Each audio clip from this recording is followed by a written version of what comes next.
My name is Dale Barnes. This is my wife, Stephanie. Clouds and tennis ball size hail. Time of dispatch.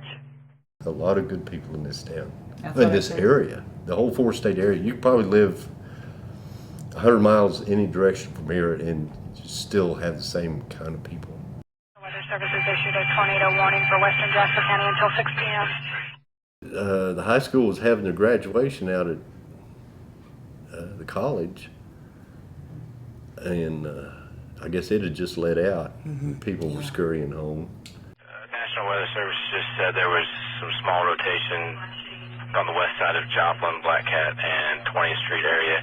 We had an anonymous phone call of 2 funnel clouds in the Loma Linda area, and then they hung up. All were out shopping somewhere, and my son and the baby and I were out goofing around. We were at one of the big box home improvement stores, and was going through there, and he got tired and he ended up on my shoulder, and I told my son, I said, take me home. I said, he's tired, and when he wakes up he's going to be hungry, so you just take me home, then you can go meet them. I have no desire to.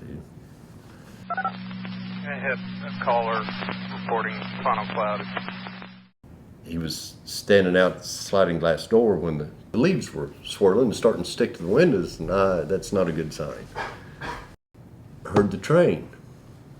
What I thought was a train. We got train tracks about 2-3 blocks from the house, or had them.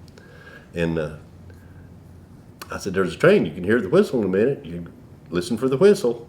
We stood there for a minute.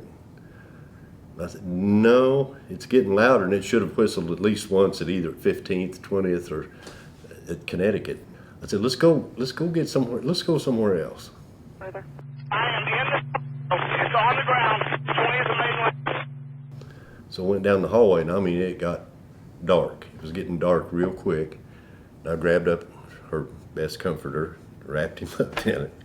Then I went back out in the hallway to get to the bathroom, and I mean, I couldn't see that. It was pitch black. I was feeling my way down the wall, and I got to the bathroom, got in there, closed the door, put my feet up against it, laid him down on the floor, and knelt over him, and told him everything's going to be all right. And if I quit talking to him, don't worry, somebody's going to find him. He'll be just fine. Because, I mean, he was bundled up.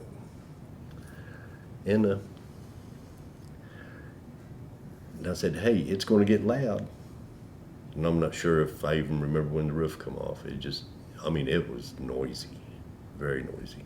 And all it did was pull the light, pulled the light out, and when the rain started, it was coming in, dripping on my back. And after it seemed to have passed, I heard a lot of yelling and screaming. So I thought, let's go out and sit in the truck and wait on somebody.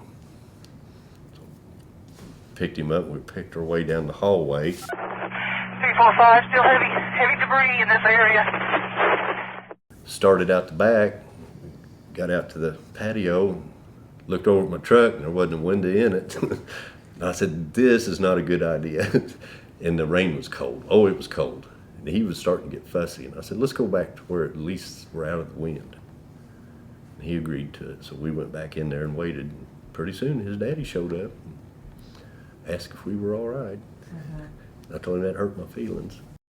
Many years I spent out in the woods with the boys and stuff. No, I've never lost anybody, and then they come to ask me if everybody's all right. So, but they were shell-shocked. I was just going to advise dispatch. I've got multiple subjects here complaining of injuries. On the trip home, I'd see things like telephone poles snapped and fences blown down, and I'm going, oh, well, we've had worse, and one of the churches at 28th in Connecticut, I believe, it had some roof damage, and, I know some of the people that go to church there, and I'm thinking, oh, man, 26th. And so I'm going, oh, that's too bad. And then I got under the viaduct, and you could see the houses had more damage, and I'm going, well, we've had worse. We're probably okay because normal tornadoes go to the north and the east, and I'm going, so the path would be okay. and dodging trees and lines down, and get around the last one and look up, and 20th and Connecticut is gone. And it was like, and we were only, what, 4 or 5 blocks from there, and So your heart must have sunk. oh, it was, you just, and you think, okay, and you look over there, and I couldn't see our house. And, well, but there wasn't much left in between, but I mean, you know, other than rubble from other houses and stuff, but I couldn't see where our house should have been. And went up to 15th and came in one of the roads there and just pulled up in the park and parked and then walked in, and